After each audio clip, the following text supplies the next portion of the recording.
के इंसानों, आज इस बात को याद रखो, तुम्हें बनाने वाला मैं हूँ, तुम्हें रोटी देने वाला मैं हूँ, तुम्हें पालने वाला मैं हूँ, तुम्हें हंसाने वाला मैं हूँ, तुम्हें सिखाने वाला मैं हूँ, तुम्हें रुलाने वाला मैं हूँ, तुम्हें पढ़ाने वाला मैं हूँ, तुम्हें चलाने आपके सामने है।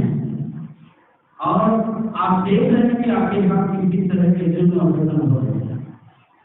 और अगर हिसाब से अपने आप को बनाएंगे, और जब तक जहाँ भी समाज में हर इंसान की बात नहीं होगी, तो हम कभी किसी को न आपको खाने की जरूरत है।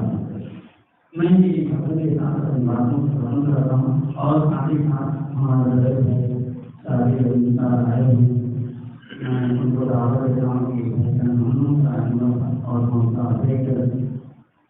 क्योंकि अल्लाह ने आपको सीखने का मौका दिया है, और जो चाहते कि आप लोगों का मन और आप लोगों का सिद्धांत है, तो इंशाअल्लाह हम लोग कुछ कर भी सकते हैं, नहीं तो कम से कम अपने आप को अपनी जिंदगी को बदल सकते हैं।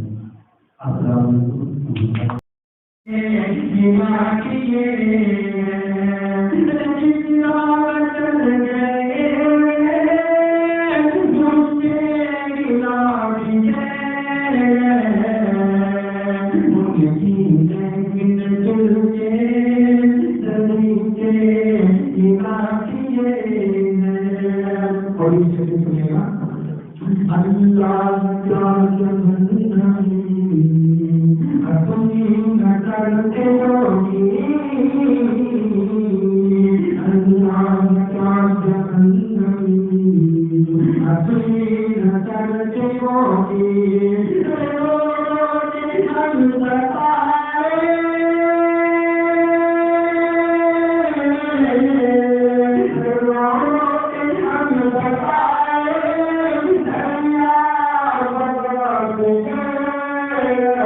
जितने भी मेरे भाई बड़े जवान जितने भी हमने मेहनत की है, सबके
तो इसको पल्ले बांध लीजिए आप बात। हमारे अब्बा ने हमें बार बार यही समझाया अपनी जिंदगी में कि ये जो मैं मिशन चला रहा हूँ, अच्छे अच्छे लोग आगे चलते हैं, वो किसी को बराबर नहीं आने देते। अगर उसका नुकसान क्या होता है, जब वो जाते हैं तो उनकी तहरीक खत्म हो जाती है।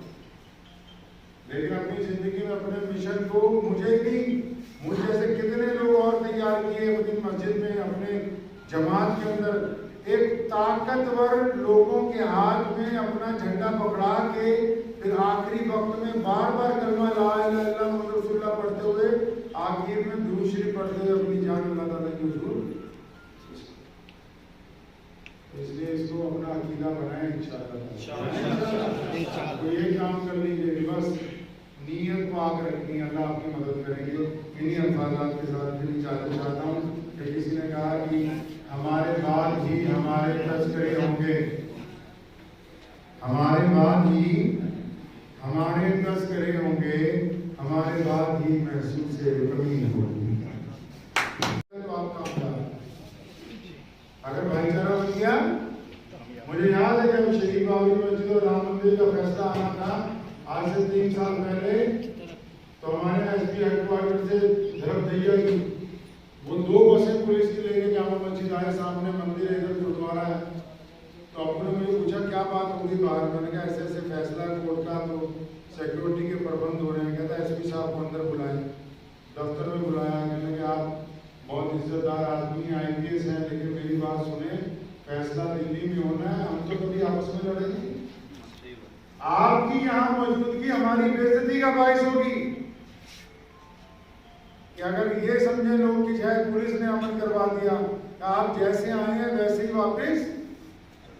उनको जब रिक्वेस्ट की उन्होंने, उधर से प्राचार्य जी भी आ गए, तो बात समझ गए कि यहाँ जो सबसे बड़ी ताकत है पंजाब की, वो आपसी भाईचारा। आप भी याद रखें, उनका पैगाम यही है कि बेलौस होकर लोगों की खिदमत करती है। मैं आज 6 दिन से बैठा हूँ, सुबह 5:30 बजे मस्जिद आता हूँ, रात के 12 बजे जा रहा हूँ। हजारों लोग रोज आ रहे हैं, जो कागज छीनते हैं सड़क पे वो भी आ रहे हैं रोते हुए कि हमारे अब्बा का इंतकाल हो गया। जो बड़ी बड़ी गवर्नमेंटों की सीट पे बैठे हैं वो भी आ रहे हैं, बड़े बड़े मालदार भी आ रहे हैं कि हमारे अब्बा जी चले गए। वजह हर एक बंदे के साथ अपनी नीयत को पाक रखा है, नीयत को पाक रखा। जिसके लिए मदद के लिए हाथ बढ़ाया, ये समझ के बढ़ाया कि नहीं ये मुझसे छोटा है, मेरा बच्चा है, मेरा भाई है, मेरा दोस्त है, मेरे चचा है। और फिर ये नहीं सोचा कि हमें इससे कुछ फायदा लेना।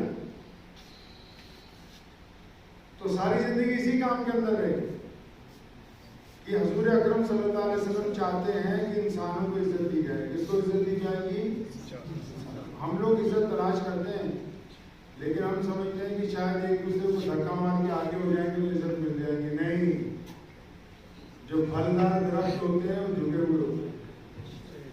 जो आदमी आपसे झुक के मिल रहा है, इसका मतलब उसका कद आपसे बड़ा है, और जो अकड़ के मिल रहा है इसका मतलब उसका कद आपसे नीचा है, इसलिए उसको अकड़ना पड़ रहा है। हमने अपने अब्बा को अब्बा कम कहा, अपना पीर ज्यादा कहा। मैं और मेरे भाई मुजाहिद भाई यहाँ बैठे हुए हैं, कोई दवाई खिलानी होती तो क्या ना होता था, जिद करते तो हम ये नहीं कहते थे कि हम इसलिए आपकी खिदमत नहीं करते कि आप हमारे बाप हैं, हम इसलिए आपकी खिदमत करते हैं कि आप कौम की अमानत हैं।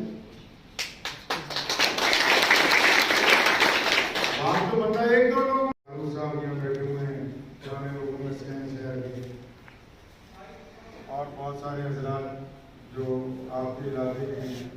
फर्दन हर एक बंदे को पहचानते थे, हर एक बंदे से अलग ताल्लुक, हर एक बंदे की जरूरत का ख्याल अलग, और पर्दादारी सारी जिंदगी करते रहे। अगर कोई एक बात बता गया तो उसका काम करके उसकी बात हजम कर ली, बस दूसरे तक उसको बात को कभी नहीं पहुँचाया, ना कभी, ना हमें भी नहीं बताया।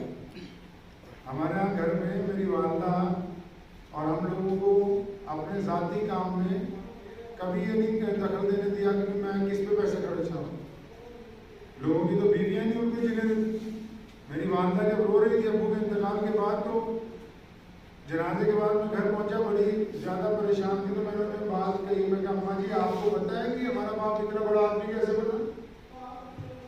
जब इंतकाल हुआ सुबह CM साहब का फोन आया, फिर हमारे सिंह साहब आए, उन्होंने निहाल सिंह की मस्जिद सीखा, मुझे आके पूछा आप क्या चाहते हैं।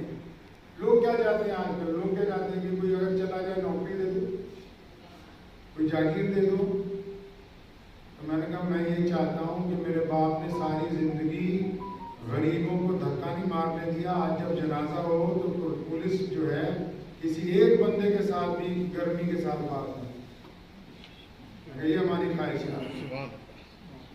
बड़े खुशी हो गए, ऐसे ही होगा जैसा आप चाहते हैं।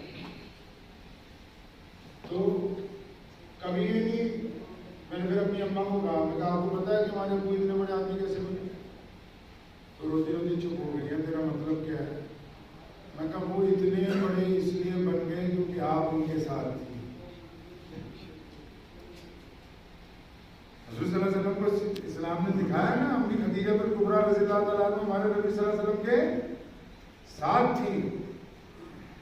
अल्लाह ने जो जोड़ियां बनाई है, जो आपकी बीवी है जिसे आप समझते हो कि कुछ नहीं है, अगर ये कंधे से कंधा मिला के खड़ी हो जाएगी तो आप दुनिया के सामने बादशाह नजर आएंगे। इब्तिदा जो है घर से हुई। तो उनकी ये बातें दो चार मैंने आपको इसलिए सुनाई। हम तो कोशिश करते रहे शुरू से कि अपने अब्बा के नक्शे कदम पर चलें, और उन्होंने अपनी जिंदगी में, बाद लोग उसी में बैठते हैं बड़ी ना, वो बर्दाश्त नहीं करते कि हमारा बेटा भी, हमारा कोई भाई, हमारा कोई वर्कर हमारे बराबर बैठे। और हमें तो 10 साल से अपने से 2 कदम आगे भेजा। एक दिन कोई पंगा पड़ गया, बहुत जबरदस्त किसी अफसर से काम कराना था, मैं गया, परेशान था। मैं कहा मुझे वो फलां बंदा काम नहीं कर रहा, इसका तरीका क्या होना चाहिए, कैसे करेंगे? तो मुझे करीब बुलाया, कहने लगे बेटा अगर मैं मर गया तो फिर कैसे करवाओगे, वैसे करवाओगे। मतलब ये था कि मैं नाकाम नहीं देखना चाहता, तुम मेरे सामने करके दिखाओ। और किसी ने पूछा कि जनाब अली आप जिस रास्ते में चल रहे हैं, अल्लाह और उसके रसूल सल्लल्लाहु अलैहि वसल्लम का जो मौक़िफ़ इख्तियार किया, सही है गलत है? मुझे अच्छी तरह याद है, दारुल देवबंद की तलबा है, उनसे 2-2.5 साल पहले की बात है। फरमाया इमाम अबू हनीफा रहमतुल्लाह अलैह ने कहा था कि हमारा जनाजा इस बात का फैसला करेगा कि हम हक पर हैं कि नहीं। कुरान पाक में अब देखिए, अब्बू का इंतकाल हुआ, हिंदुस्तान की सारी मस्जिदों में, बड़ी जिम्मेदारी से बात किया, हिंदुस्तान की सारी मस्जिदों में दुआ करवाई गई। पाकिस्तान में मौलाना फजलुर रहमान साहब ने बकायदा ऐलान किया कि सारी मस्जिदों में कुरान खाने के बाद दुआ हो। बांग्लादेश में चिटागोंग में जो सबसे बड़े शेखुल हदीस हैं, उन्होंने ऐलान किया कि मौलाना रहमान जानवी का इंतकाल हो गया, सारी मस्जिदों में दुआ होनी चाहिए। इंग्लैंड में फिर मस्जिद हरम शरीफ में जितने हिंदुस्तान, पाकिस्तान, अफ्रीका के उलमा हैं, उन्होंने परसों दोपहर को इजलास बुला के ताज़ीर दी, मक्का शरीफ में दुआ करवाई। ये मुकाम मिला कैसे? ये सिर्फ रसूलुल्लाह। हाँ जी सर, की कहना चाਹੁंਦੇ ਹੋ ਜਿਹੜਾ ਅੱਜ ਹੱਕ ਦੀ ਆਵਾਜ਼ ਦਾ ਦੂਸਰਾ ਸਾਲ ਹੋ ਗਿਆ ਪ੍ਰੋਗਰਾਮ ਰੱਖਿਆ ਗਿਆ पंजाब के सेंटर से लुधियाना से, की कहना चाਹੁंਦੇ हो?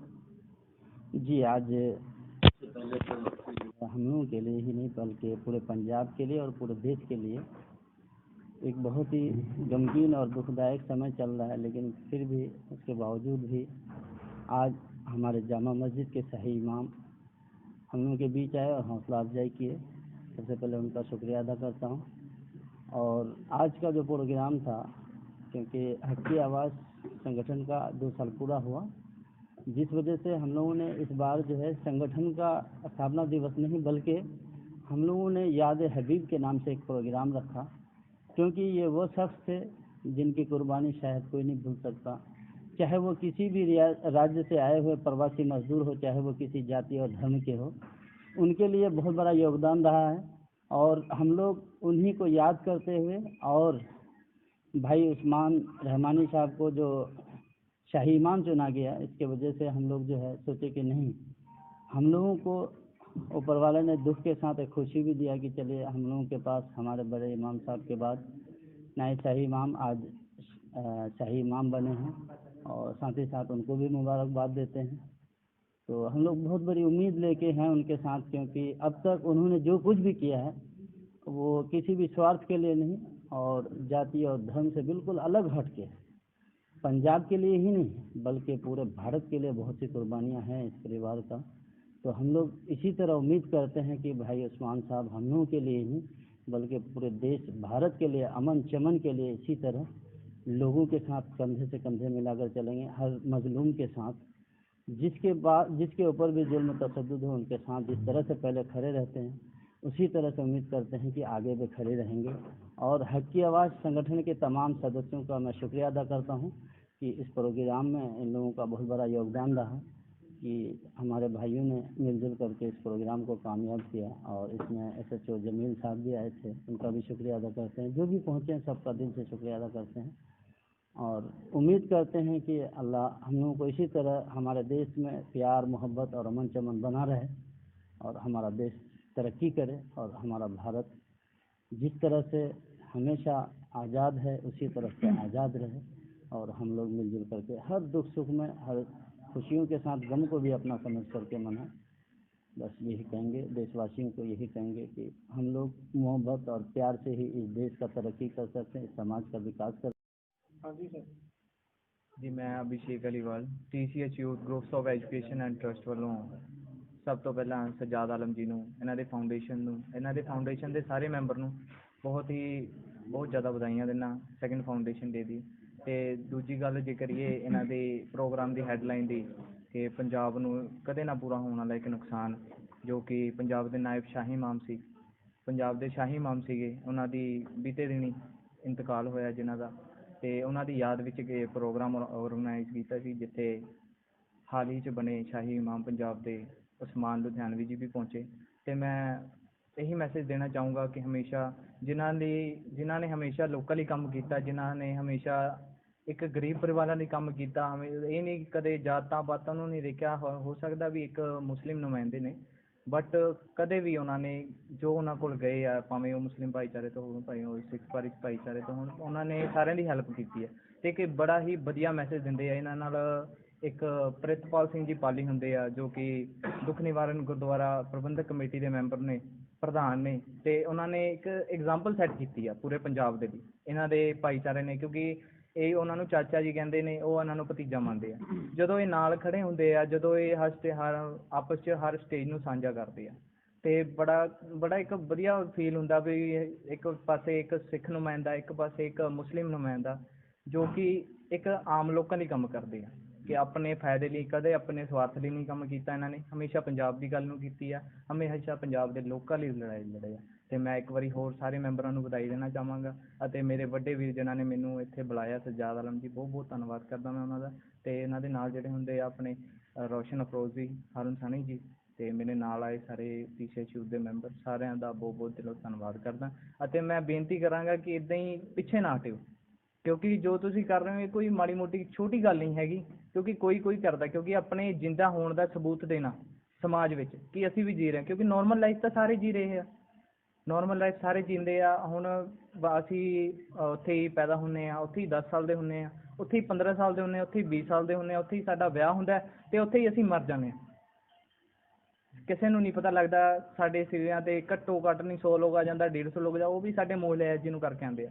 ਹੁਣ ਬੀਤੇ ਦਿਨੀ ਤੁਸੀਂ ਦੇਖਿਆ ਵੀ ਜਦੋਂ ਸ਼ਾਹੀ ਇਮਾਮ ਦੀ ਜਨਾਜ਼ੇ ਦੀ ਨਮਾਜ਼ ਪੜ੍ਹੀ ਗਈ, ਉੱਥੇ ਲੱਖਾਂ ਦੀ ਤਾਦਾਦ 'ਚ ਜਨਤਾ ਇਕੱਠੀ ਹੋਈ। ਕਿਉਂ ਇਕੱਠੀ ਹੋਈ? ਕਿਉਂਕਿ ਉਹਨਾਂ ਨੇ ਜ਼ਿੰਦਗੀ 'ਚ ਕੁਛ ਖੱਟਿਆ, ਵੀ ਉਹਨਾਂ ਨੇ ਸਬੂਤ ਦਿੱਤਾ ਕਿ ਅਸੀਂ ਜ਼ਿੰਦਗੀ ਨੂੰ ਜੀ ਰਹੇ ਹਾਂ, ਲੋਕਾਂ ਲਈ ਜੀ ਰਹੇ ਹਾਂ। ਆਪਣੇ ਲਈ ਤਾਂ ਸਾਰੇ ਜੀਂਦੇ ਆ, ਲੋਕਾਂ ਲਈ ਜੀਣਾ ਇੱਕ ਬਹੁਤ ਵੱਡੀ ਗੱਲ ਹੈ। ਅਤੇ ਜਿਵੇਂ ਕਿ ਸੱਜਾਦ ਜੀ ਕਰ ਰਹੇ ਨੇ, ਜਿਵੇਂ ਇੱਕ ਵਧੀਆ ਮੈਸੇਜ